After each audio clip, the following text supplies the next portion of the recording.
All right, so get this. You know how we're always hearing about all this fake stuff flooding the market? Well, imagine trying to track down a counterfeit medication, in like a global supply chain. It's like finding a needle in a haystack, right? Oh, yeah. Well, that's where digital product passports come in, That's right. DTPs. Yeah. And that's what we're diving deep into today. It's crazy. When you think about it, the global counterfeit market is worth almost $500 billion annually. It's wild. And it's not just luxury handbags or, fancy watches. We're talking about everyday products, even medicine that we rely on. Yeah. You know, Okay, so how do DPPs actually work? Break it down for me. Okay, so think of a DPP like as a digital birth certificate for a product. Okay. So like imagine you get your new phone, Uh-huh. you scan it with an app, and you can see its entire journey from the factory where it was made through all the shipping point right to your doorstep. So no more mystery packages or wondering if you're getting the real deal. Exactly, and it gets even cooler. Okay. This digital birth certificate is powered by blockchain, Okay. which acts like a giant, unbreakable spreadsheet that everyone can see. And every step of that product's journey is recorded on this blockchain, Mm-hmm. making it virtually impossible to tamper with the information. So blockchain makes it tamper-proof. Got it. But how do we know each product is unique? Like, what's stopping someone from just copying and pasting the information for a fake product? Yeah, that's where NFTs come in. Okay. Each product gets its own unique NFT, kind of like a digital fingerprint that's tied to its record on the blockchain. Think of it as a one-of-a-kind digital passport for that specific item. Okay. All right. So we've got blockchain for security and NFTs for unique identification. But haven't we always had ways to track products, like those serial numbers on the back of electronics and stuff? We have, but think about it. Those serial numbers are easily faked.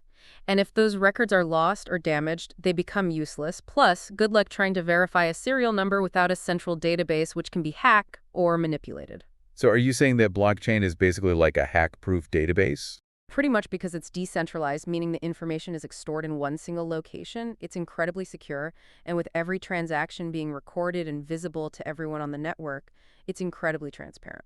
This is blowing my mind. So it sounds like DPPs offer a whole new level of transparency and security, but are they actually being used in the real world, or is this just like a futuristic concept? Oh, it's already happening. Luxury brands, for example, are using DPPs to combat those super realistic counter handbags that are flooding the market. That makes sense. Those fakes are getting so good, it's almost impossible to tell the difference. What else? The pharmaceutical industry is jumping on board too. Imagine being able to scan your prescription medication and instantly confirm it's the real deal, not some knockoff that could be dangerous. That's a huge relief, especially considering how much we rely on medication to be safe and effective. Any other examples you can share? Absolutely. Sustainable fashion brands are using DPPs to prove that their clothes are ethically sourced and made with sustainable materials. You can actually see the entire journey of a garment from the cotton farm to the finished product. Wow, that's incredible. Consumers are getting more and more conscious about where their clothes come from and how they're made. You're right, and DPPs can provide that level of transparency and accountability that people are demanding. Okay, I'm sold. DPPs sound like a win-win for everyone, but let's dig a bit deeper here beyond just fighting fakes. What other benefits do these digital passports offer? Well, they go way beyond just verifying authenticity. They empower you, the consumer, with knowledge about what you're buying. Imagine scanning a package of food at the grocery store and seeing exactly where it came from, how it was grown, and even its carbon footprint. So it's like having a personalized product detective right in your pocket. Exactly. And it goes beyond food. Think about being able to verify the ethical sourcing of your electronics or the sustainability claims of a new furniture purchase. That's powerful. It seems like DPPs could really shift the balance of power, giving consumers more control and businesses more accountability. But with all this talk about data and transparency, what about privacy?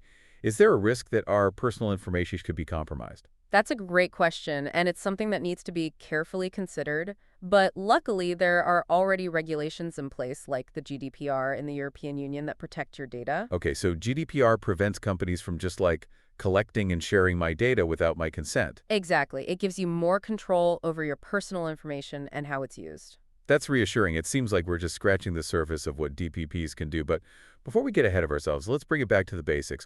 What are some of the key challenges facing the widespread adoption of DPPs? Well, for one, everyone needs to be on board. We need manufacturers, retailers, shipping companies, and even governments to work together to establish standards and ensure interoperability. So it's like a giant puzzle where all the pieces need to fit together. Exactly. And then there's the issue of cost. Implementing DPPs requires investment in new technology and systems, which can be a barrier for some businesses, especially smaller ones. That's a valid point, but I'm curious to hear your thoughts on this.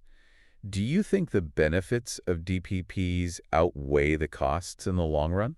I absolutely believe they do. Increased transparency, reduced counterfeiting, improved efficiency, and enhanced consumer trust are all valuable outcomes that can have a significant impact on a business's bottom line, not to mention the overall health and safety of consumers. I agree. And as technology advances and costs come down, I think we'll see even greater adoption of DPPs across various industries. I think you're right. We're still in the early stages of this technology, but the potential is huge. And it's not just about the technology itself, it's about a shift in mindset.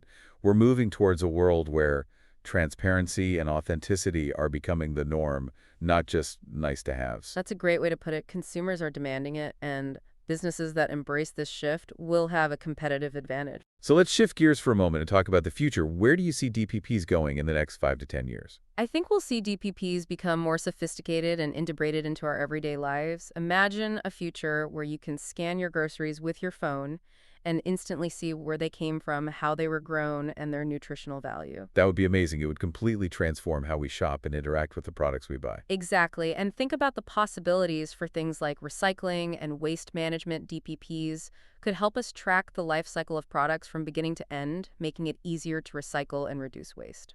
That's a fantastic vision. It sounds like DPPs have the potential to be a real force for good in the world. I believe so that can empower consumers, help businesses operate more sustainably, and ultimately create a more transparent and trustworthy marketplace for everyone. All right, before we wrap up part one of this deep dive, let me ask you this. Do you think DPPs will eventually become the norm expected for almost everything we buy?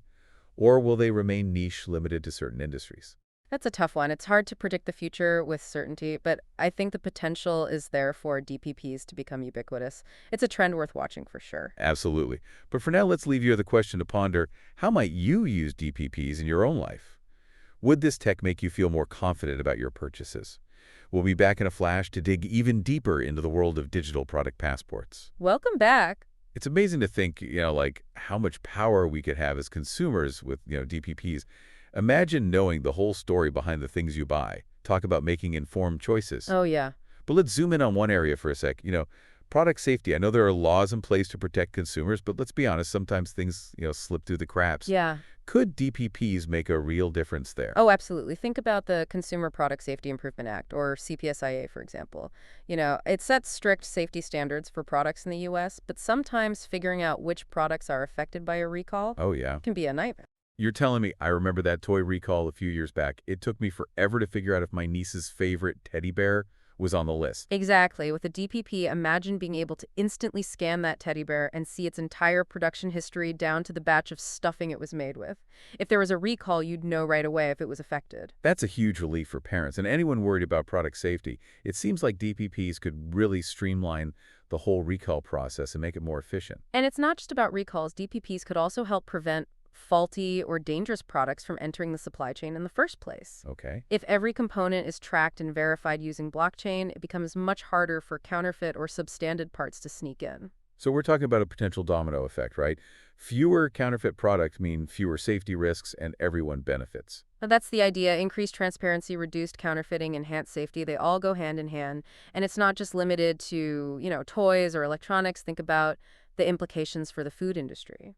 Oh, I'm all about food. Give me all the juicy details. Imagine scanning a package of strawberries at the grocery store and instantly seeing which farm they came from when they were harvested and even the specific growing conditions. Uh-huh. No more guessing about where your food comes from or worrying about, potential contamination. That would take the guesswork out of grocery shopping. And wouldn't it also help prevent those massive foodborne illness outbreaks we hear about? Absolutely. With DPPs, if there was a problem with a particular batch of produce, it could be traced back to its source quickly and efficiently, potentially preventing, widespread contamination. So it's not just about convenience for the consumer, but also about public health and safety on a larger scale. That's pretty impressive. And it gets even better. Imagine having access to information about the nutritional value of your food, its carbon footprint, and even the ethical practices of the farm where it was grown all at your fingertips. Talk about food for thought. It would empower consumers to make more informed choices about the food they eat and support businesses that align with their values. Precisely, it's about moving beyond just price and convenience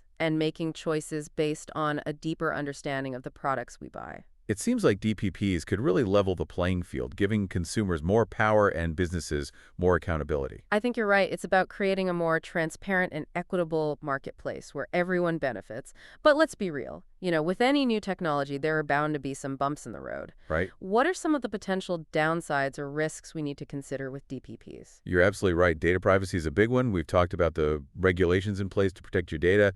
But with so much information being collected and shared, there's always a risk of, breaches or misuse. Yeah. That's a valid concern. How can we ensure that our data is secure and used responsibly? That's where things like strong encryption, secure storage systems, and clear data governance policies come in.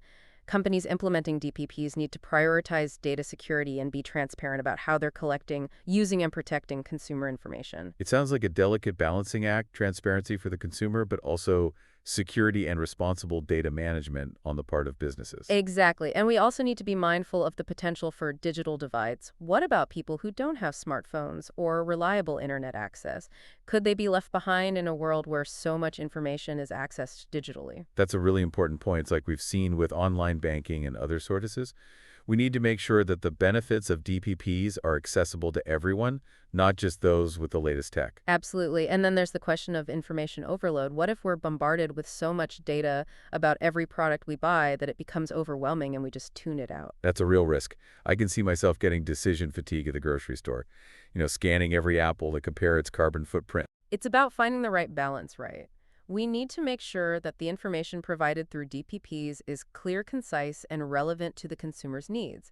It's not about drowning people in data, but about empowering them with the information they need to make informed choices. That's a great point, and it brings us to another important question. Even if we have access to all this information, will it actually change our behavior? Will we be willing to pay more for a product that has a lower carbon footprint or was produced ethically? That's the million-dollar question, isn't it? It's one thing to have access to information, it's another thing to act on it. Our choices are influenced by a complex interplay of factors, including our values, our beliefs, our emotions, and even our social circles. So it's not just about providing information, it's about understanding human psychology and designing systems that nudge us towards more sustainable and ethical choices. Precisely. It's about creating a system where doing the right thing is also the easy thing. I love that it's about making ethical and sustainable choices the path of least resistance. But even with the best intentions, are there any potential unintended consequences we might see if DPPs become as widespread as some predict? That's a great question, and it's important to think about these things. One potential consequence is the creation of new digital divides. If access to DPP information is limited by factors like income, technological literacy, or language barriers, it could exacerbate existing inequalities. That's a crucial consideration. We need to ensure that DPPs are accessible to everyone, regardless of their background or circumstances. We don't want to create a system where only those with the latest smartphones and unlimited data plans can reach the benefits. Absolutely. And we also need to be wary of the potential for greenwashing. Just because a product has a DPP doesn't automatically mean it's ethical or sustainable. Companies could use DPPs to make misleading claims or distract from other problematic practices. That's a good point. We need to be critical thinkers and not just blindly trust any label or certification just because it's digital doesn't make it infallible. You're right. It's important for consumers to be savvy and do their research, but I also think that DPPs have the potential to hold companies accountable in ways that weren't possible before. Hmm? With increased transparency comes increased scrutiny. That's a really important point. It's like having a spotlight shining on the entire supply chain. It could really push companies to improve their practices and become more transparent about how they operate. Absolutely. And ultimately, the success of DPPs will depend on building trust between consumers, businesses, and regulators. Yeah. It's about creating a system where everyone feels confident that the information they're getting is accurate and reliable. Trust is the key ingredient. And on that note, we'll be right back for the final part of our deep dives into digital product passports. Don't go anywhere. Okay, we are back for the final stretch of our deep dive, into digital product passports. Yeah. It's been a wild ride so far. It really has. We've explored, how DPPs can revolutionize supply chains, empower consumers, and, make the marketplace more transparent and trustworthy. But like with any powerful tool, there are challenges to consider as well as, that potential for unintended consequences. Exactly. So let's zoom out for a minute. Think big picture. If DPPs become, as widespread as some predict, how could they reshape our relationship with the stuff we buy? I mean, would we even recognize the marketplace in, say, 10 years? It's fascinating to think about, right? Imagine walking into a store, scanning a product with your phone, and instantly seeing its entire journey from the raw materials to the factory to the shelf. Right? It could completely transform how we shop and interact with the things we buy. Yeah, I'm picturing it now. No more mystery ingredients or vague sustainability claims. We'd be shopping with our eyes wide open. But would it actually change our behavior? Would we be willing to put our money where our values are? That's the million-dollar question, isn't it? It's one thing to have access to information, it's another to act on it. Think about it. We all know we should eat more veggies, but how many of us actually do it consistently? Okay, touche. So how do we bridge that gap between, knowledge and action? Is it just a matter of providing more information, or is there something deeper going on? I think it's definitely more nuanced than just throwing data at people. Our choices are influenced by so many things, our habits, our emotions, social pressure, marketing. It's a whole tangled web. So it's like we need to hack our own brains a little bit, right? Figure out how to make those sustainable and ethical choices feel more appealing and automatic. Exactly. It's about designing system that nudge us in the right direction, making it easier to make choices that align with our values. Think about those apps that track your steps or calories. Right. They're tapping into that psychology of gamification and positive reinforcement. I see what you're saying. It's like turning good choices into a game we want to win.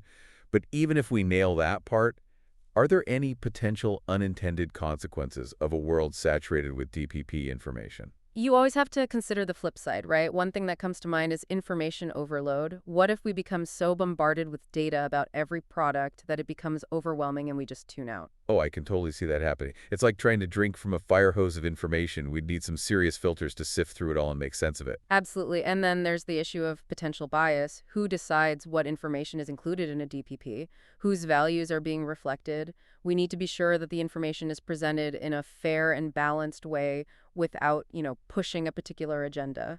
That's a great point. Is like anything else, information can be used to manipulate or persuade, so we need to be critical thinkers and approach it with a healthy dose of skepticism. You got it. And then there's the question of cost. Could the burden of implementing DPPs fall disproportionately on smaller businesses, putting them at a disadvantage? We need to find ways to make this technology accessible and affordable for everyone. That's crucial. We don't want to create a system where only the big players can afford to play the transparency game. Exactly. It's about leveling the playing field and making sure that everyone has a chance to benefit from this technology. All right, so we've explored the potential benefits, the challenges, and even some of the potential pitfalls of DPPs. Right. It's a lot to wrap our heads around. But as we wrap up this deep dive, I'd love to hear your final thoughts. What's the one thing you want listeners to take away from this conversation?